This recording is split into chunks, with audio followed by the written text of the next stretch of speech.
안녕하세요. 정문일침 황철중 대표입니다. 2021년 8월 24일이죠. 오후 2시 52분 지나고 있습니다. 이번에는 한화투자증권 볼게요. 한화투자증권. 포메틱스님께서 황 대표님 한화투자증권 공부해보고 싶습니다 하고 올라오셨는데요. 같이 공부해 볼게요. 주가 분석을 하는 방법에는 기본적 분석이라고 하죠, 우리가. 늘 황 대표가 분석하기에 앞서서 기본적 분석이라고 하는 것은 그 회사가 가지고 있는 실적, 내재적 가치, 그 다음에 뭐 현금 흐름표, 뭐 기타 등등을 봐서 앞으로 주가는 어떻게 될 것이다라고 생각해 보는 거. 소위 말해서 가치 분석이라고 많이들 얘기를 하죠. 두 번째, 차트의 흐름 속에서 가격이 그동안 어떻게 움직이냐를 보고 다음 주가는 어떻게 되겠다고 생각해 보는 것을 기술적 분석이라고 얘기하죠. 세 번째는 우리가 알지 못하는 이 회사가 가지고 있는 어떤 특별한 일을 하고 있다. 그래서 기술력이라든지 공급 계약을 체결한다든지 제조업에서는 뭐 이런 것이 앞으로 이게 지속적으로 유지가 되면서 실적하고 연결될 수 있을까를 두루두루 살펴보는 게 정보 분석 뭐 이렇게 얘기를 하는데요. 그 외에 이제 기타 분석 또 하나 대외적인 영향을 또 받기도 하죠.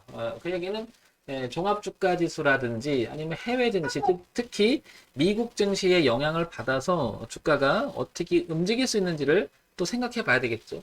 이런 부분들이 복합적으로 얽히고 얽혀서 주가가 흐름이 결정하고 그러지 않습니까? 그래서 한 종목만을 가지고 얘기할 수 있는 것도 아니고 그렇다고 그런 걸 등한시할 수도 없고요. 자, 그래서 차트를 보고 어떤 가격 기준을 정하면 의미가 있고 그 다음에 아주 기본적인 그 매출액 구조를 보면서 한번 보겠습니다. 자, 하나투자증권. 자, 하나투자증권은 그냥 봐도 증권회사니까요. 그죠? 금융업 쪽에 분류가 되겠죠. 거래소, 중형도 금융업으로 하고 거래소에 상장이 되어 있고요. 시가총액이 지금 9,400억이니까 거의 1조 가까이 움직이는 것 같습니다. 그러면 꽤 규모가 있는 거죠. 자, 그러면 여기서 하나투자증권이 그동안 어떤 실적을 이루고 있는지 한번 보겠습니다. 자, 재무정보를 보게 되면 분기 실적을 보면 작년 2, 4분기, 3, 4분기, 4, 4분기, 그리고 올해 1, 4분기까지의 매출액 구조를 보게 되면 3천억, 4,500억, 6,400억, 8,300억.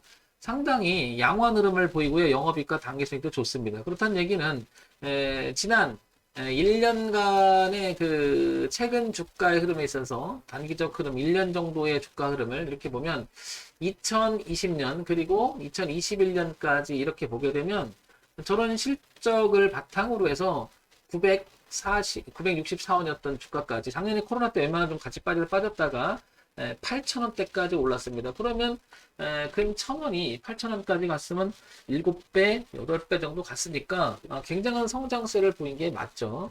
자, 그러면 재무 정보랑 주가 흐름하고는 어느 정도 매칭이 돼 가고 있는 것 같습니다. 그 흐름 따라서 가고 있는 것 같고요. 그럼 요거는 1년 정도의 부분인 거죠. 그럼 연간 실적을 한번 봐볼까요?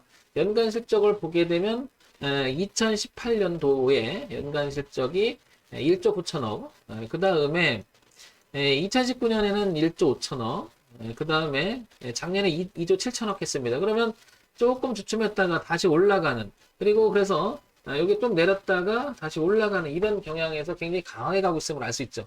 그만큼 영업이익이나 당기순이익도 상당히 양호한 편이고요. 그러면 펀더멘탈 구조적으로 봤을 때는 아주 기본적인 걸 잘 하고 있기 때문에 회사는 문제 없어 보인다는 거고요.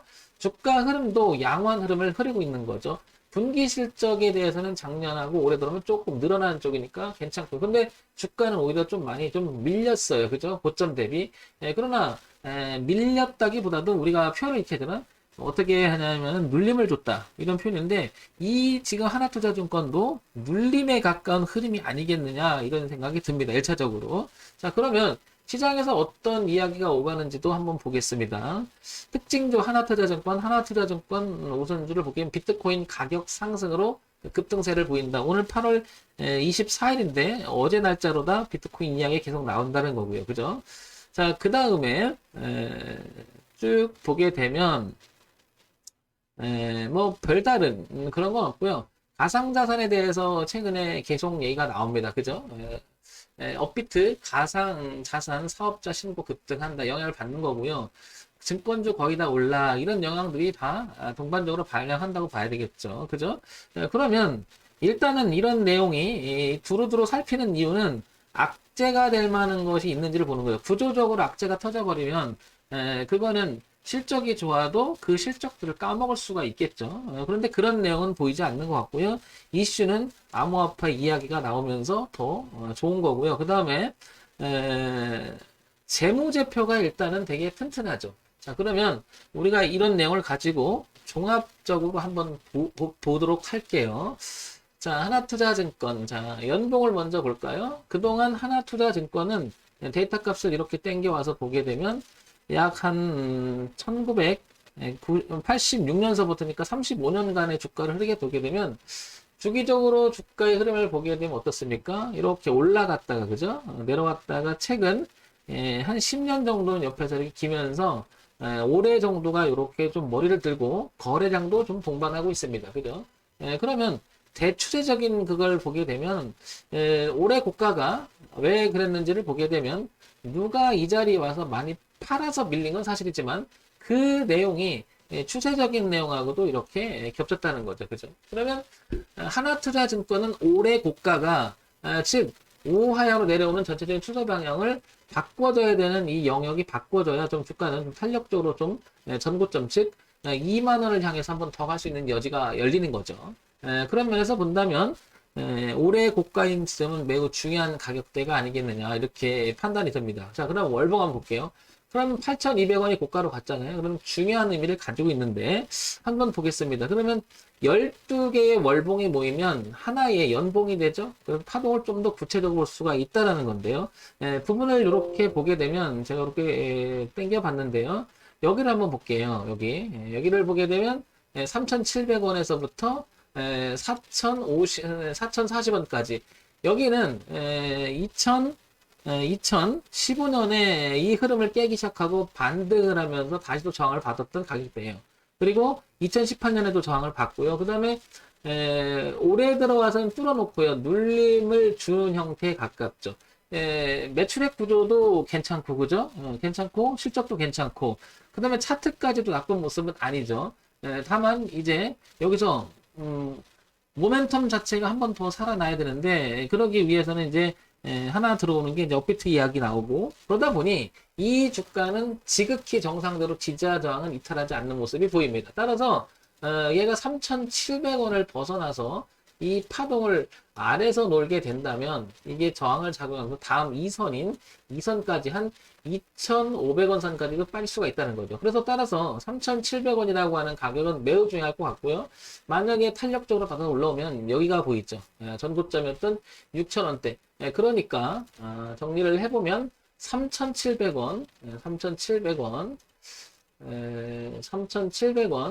그리고 6,000원대. 그러니까 앞에서 보게 되면 올라오면 6,000원을 넘어가 주느냐. 그 다음에 3,700원을 깨주지 말아야 되고 거기가 이탈하면 다음 선까지도 빠지면서 이 자리까지도 이렇게 빠질 수 있다는 거죠. 따라서 얘는 3,700원을 기준으로 해서 6,000원대. 이런 가격대가 매우 중요하다고 보고 지금 4,485원이잖아요. 그러면 올라갈 공간이 더 넓죠.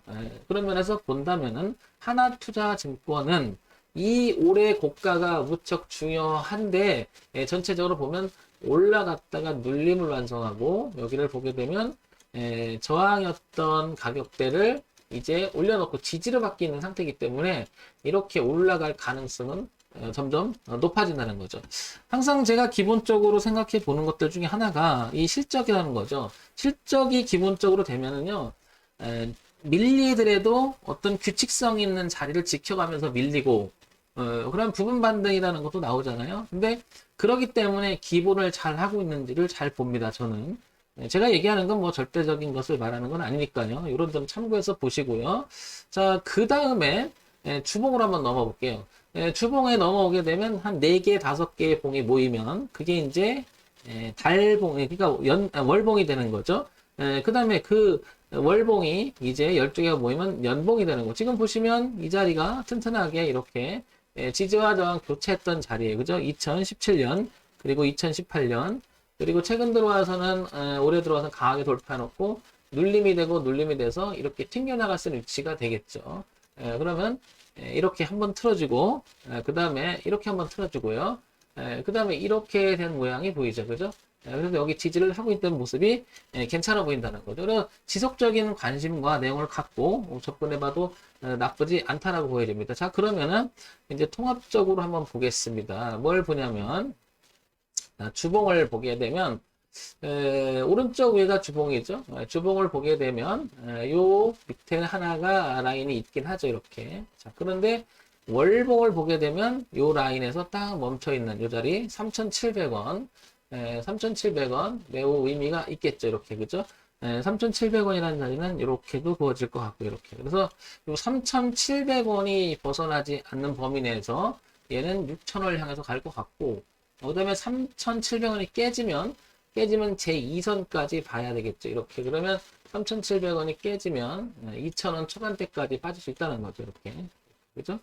그러니까 신규 진입을 노리거나 지금 가지고 계신 분이라면 3,700원을 이탈하는 모습이 나온다면 조금 비중을 줄이거나 대응을 해줘야 될 것 같고 만약에 가지고 있는데 여기서 주가가 탄력적으로 올라가준다 그러면 6,000원 부근에서 한번 조정이 나올 수 있는 가능성이 있고 어떻게 목표가가 되고요.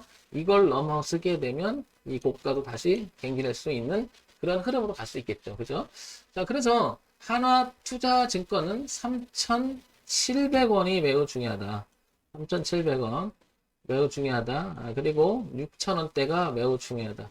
그래서 가지고 계신 관심 있는 분들은 3,700원을 깨지지 않는 범위 내에서 지지를 해준다면 들어가 볼 만하고 버텨볼 만하고요. 그 다음에 반등을 해줬을 때는 6,000원 부분이 비중을 조금 줄여줘야 될 위치가 되겠죠.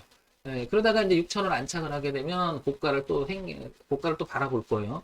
그리고 그렇지 않으면 어떨까? 3,700원에서 6,000원 사이에서 파동을 만들면서 왔다 갔다 할 수도 있겠죠. 그래서 제가 파동의 범위를 이렇게 그릴 때가 있죠. 그래서 한번 확장하면 이렇게 그리고요. 여기를 넘어가면 이렇게도 치고 나가면 한 번 더 고가를 갱신하는. 그러니까 이런 가격대 하나하나가 되게 의미가 있는 거죠. 이렇게. 자, 이런 점 참고해서만 보시기 바랍니다. 홍 대표가 지금 얘기하는 건 늘 얘기하지만 뭐 정답을 얘기하는 건 아니고요. 종목 추천하는 것도 아니고 여러분들 지극히 관심 있거나 가지고 계신 분들을 위해서 참고사항으로만 보시기 바랍니다. 전문의 팀 황철중 대표였고요. 좋아요, 구독, 그리고 알림 기능 부탁드릴게요.